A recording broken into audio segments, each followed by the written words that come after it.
This is an iHeart podcast. Guaranteed human. With no fees or minimums on checking accounts, it's no wonder that Capital One Bank Guy is so passionate about banking with Capital One. If he were here, he wouldn't just tell you about no fees or minimums. He'd also tell you about how Capital One cafes are open 7 days a week to assist with your banking needs. Yep, even on weekends. It's pretty much all he talks about, in a good way. What's in your wallet? Terms apply. See CapitalOne.com/bankguy. Capital One N.A., member FDIC. Hey, and welcome to The Shorty. I'm Josh, and there's Chuck, and there's Jerry. So let's get it started. You must be at least this tall to enjoy this podcast. Remember the anxiety as a kid at amusement parks? Yes. Around that? I do.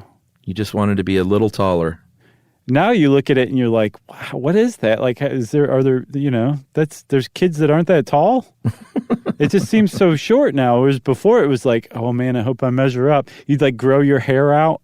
Yeah. To like make that extra like half inch or something like that. Get your blowout comb, get your fro up high. That's exactly right. Although, remember my story is that I was scared of roller coasters until my father finally said, I'm not taking you back here and paying this money until you get on a roller coaster. And then you weren't scared? Well, no, I just went on because I was like, I don't want to not come back. And then I loved it, of course. But he rolled the dice there. Did you? Yeah, my dad took me on Space Mountain when I was like 5 or something like that, and I hate roller coasters as a result. Really? Still? Yeah, I'm not big on it. Basically the same thing happened to Yumi. I don't remember how old she was, but it was Space Mountain, her dad, and we went back to Space Mountain like years ago to conquer it together, conquer our fears, and we did. We did it. You got hammered in Tomorrowland and then got aboard. Yeah. But that has nothing to do with safety pins. No, it doesn't. No, safety pins actually have a totally different, equally engrossing story. There was a guy who's actually known as the inventor of the safety pin, chiefly because he invented the safety pin. His name is Walter Hunt. And there's a lot of different interpretations of Walter Hunt. I think this How Stuff Works article kind of misses the mark a little bit. Oh, yeah? What's your take? So he was one of America's great 19th century inventors, number one. Okay. Number two, he invented the safety pin, which is that just if he had just invented the safety pin, that would be something. But he invented the safety pin back in 1849. And if you look at his safety pin invention and the safety pin that you would go buy today, it's virtually the same thing. Like the guy right out of the gate invented a perfect version of his invention. Yeah, and this is one of those that's so brilliant in its simplicity, is I imagine he was just tinkering around with some wire, coiled it around itself, and said, hey, that acts as its own spring, so it doesn't need to be two pieces, which is sort of the genius of a safety pin. And then the little clasp, the little safety clasp, that's why it's called a safety pin, keeps little fingers, and big fingers, I guess. And toes. From getting pricked and stuck. And it was just a genius little idea. Yeah, it was. So the legend goes that he was fiddling around with that wire and inadvertently invented the safety pin while he was just kind of keeping his hands busy trying to figure out how to pay off a $15 debt. I could not find what the debt was for, but it was to a pal. Okay. So, okay, we'll go with that. But then when he figured out this safety pin was a pretty good idea, he went and patented it. But then he sold the patent to either that friend or somebody else to pay off the $15 debt. But he sold it for like $400. Yeah, which did you do the calculation there? No. What is that today? I didn't. Do you want me to just talk for a minute while you type? I do. Can you do a little tap dance? Yeah, but the point is that $400 back then, and we'll get the number in a sec, was a great deal of money, but obviously nothing compared to the riches that would have befallen Walter Hunt had he held on to that patent. It would be known as the Hunt pin today, probably, and his great-great-grandkids would be billionaires still, I would imagine. Oh, yeah. If he earned royalties from it and they had kept up the patent, heck yes. Or the trademark or something. I'm not sure how they would do it, but I do have a number, Chuck. All right. What is it? Drum roll. It's about $12,000. Yeah. Which... not bad. it isn't bad. But so here's the thing. So the guy sold off his patented idea. Sometimes he's reported as not even having patented it, just sold the idea. Yeah. Which is wrong. But so he sold the patent for just $12,000.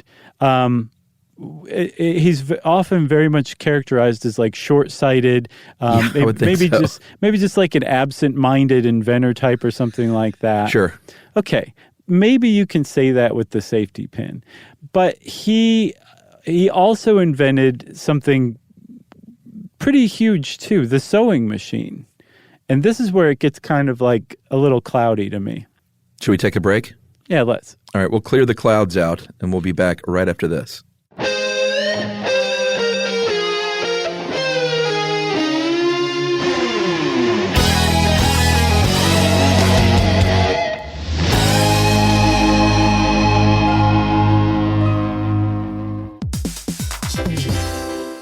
Hey everybody, we're here to talk to you about Wayfair, who believes that spaces should be functional, they should be comfortable, they should be well designed, and they can be well designed by you with their help. Your updated space should feel more comfortable, inviting, and practical for everyday use. And we're talking about outdoor seating. We're talking about grills. We're talking about major appliances. If you need storage solutions, Wayfair can help you out. Patio lighting, rugs, decor. It is your one-stop shop for home. Yeah. I mean, it's getting nice out, so it's time to think about living outdoors for the next few months. And Wayfair knows that outdoor furniture, it's heavy, it's intimidating to assemble. So Wayfair has stepped in and said, we're going to handle the hard part so you don't have to. That's right. You can shop Wayfair Verified, your shortcut to the good stuff. And that means their team of product specialists are going to vet everything by hand using a 10-point inspection, testing things like, quality materials, functionality, and features, and even how long it takes to build that piece of furniture. And the overall experience save time, reduce hassle, and improved convenience. Patio season is here, and these deals won't last. So head to wayfair.com right now to get your outdoor space ready for way less. That's WAYFAIR.com.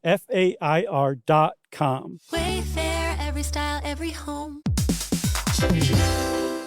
Hey everybody, I want to talk to you a little bit about Tide Evo because it represents over 10 years of innovation and product development. Tide Evo is a first-of-its-kind technology where tens of thousands of minuscule fibers are spun together to form a 6 times powerful layer packed with scrubbers, brighteners, pre-treaters, and fresheners. And that's going to deliver a breakthrough clean that's so powerful it feels like magic. Yeah, it is kind of like magic. Tide Evo is revolutionary. A 100% concentrated, waterless laundry tile that's made of compressed microfiber soap layers rather than liquid or powder. And it's not like pods or sheets because it uses 6 layers of detergent fibers to deliver superior cold water cleaning without plastic packaging of any kind. And it provides a mess-free, lightweight solution that dissolves lickety-split. So whenever you run into a laundry challenge, turn to Tide Evo. It's revolutionary, it's magic. Try new Tide Evo. Real laundry magic.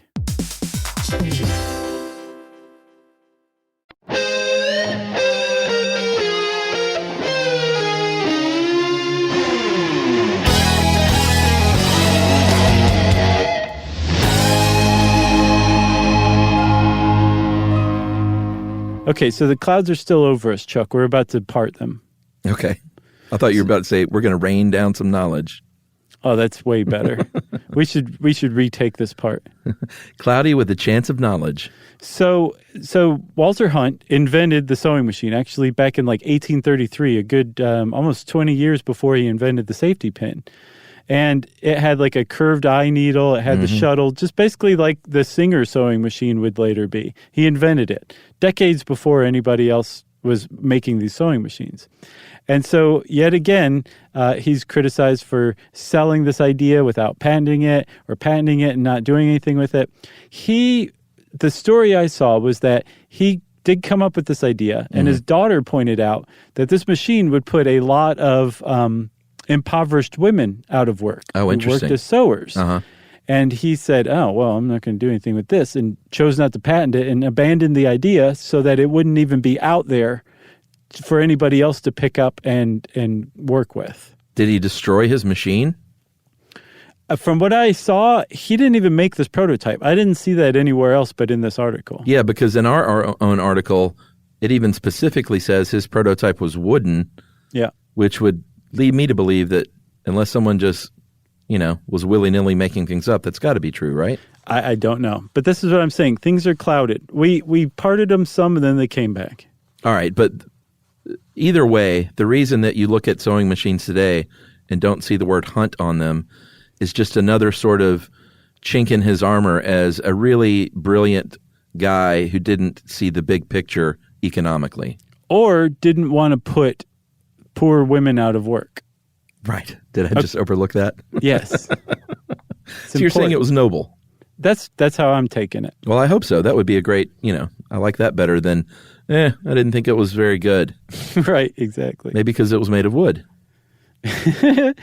If he did prototype it, I'll say yes, it was probably made of wood. But the reason why it says Singer is because a man named Isaac Singer came along. There were actually two dudes, two businessmen, Elias Howe and Isaac Singer, and they were in a battle with each other to control this patent in the 1850s. So what I couldn't tell is if they legit invented this thing or if they ripped off Hunt somehow. Yeah, not they. It would have been Elias Howe. He was the one who held the patent. Okay. And Isaac Singer was just making machines based on the same designs, ignoring Howe's patent, because for some reason, somehow he knew that that it was actually William Hunt who had invented the sewing machine decades before. Wow. So they went to court, and Isaac Singer said, Hunt, come in here and demonstrate that you did this, and you can get the patent, and then I'll ignore your patent too.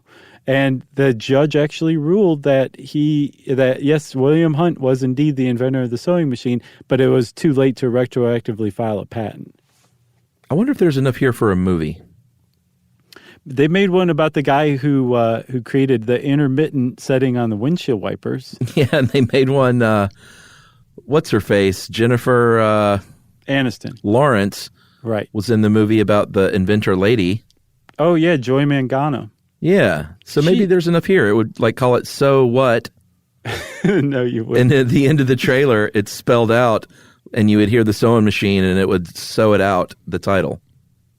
Maybe. Maybe this should just be a trailer. So What seems like a working title. Right. That like some producer comes in and changes and gets paid $1 billion for it. Right. Then it would be called the Isaac Singer Follies.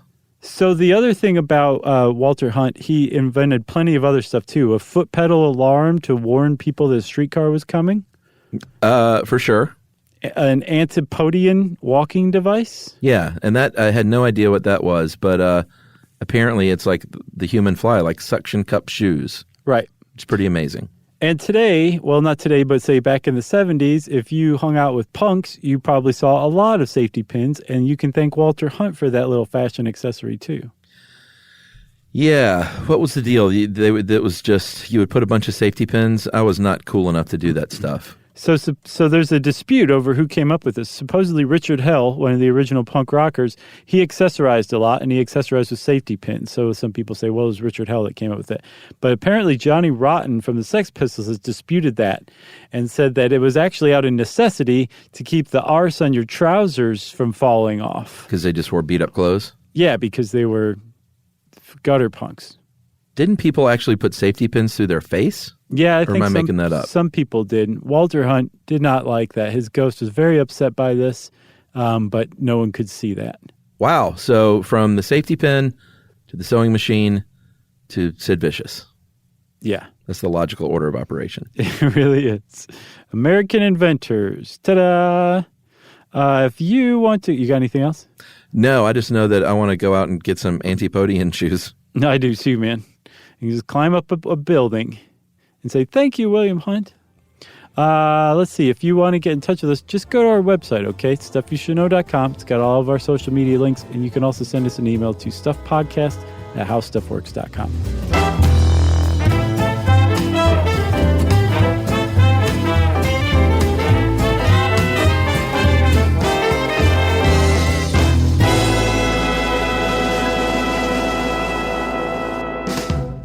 When it comes to small business, people want to talk to people, not bots, not voicemail. Your customers or clients want a real human connection, and that's exactly what they get with Ruby. Ruby is the virtual receptionist company that takes care of your callers when you're unavailable, in the middle of something, or just don't want to pick up. They can answer, screen, and transfer calls, as well as take messages, collect payments, book appointments, and more. All while saving you time and making the people you serve feel special. It's available 24/7, 365 days a year, and is 100% based in the U.S. See how it works at ruby.com, or better yet, give them a call at 844-900-RUBY. The next time you end up with something on your shirt, don't turn to your usual detergent. Check out Tide Evo. Tide Evo represents over 10 years of innovation in product development. It's a revolutionary 100% concentrated waterless laundry tile made of compressed microfiber soap layers rather than liquid or powder. It's not pods and it's not sheets. It uses 6 layers of detergent fibers to deliver superior cold water cleaning without plastic packaging. It's mess-free, lightweight, and dissolves quickly. Try new Tide Evo. Real laundry magic. This is an iHeart podcast.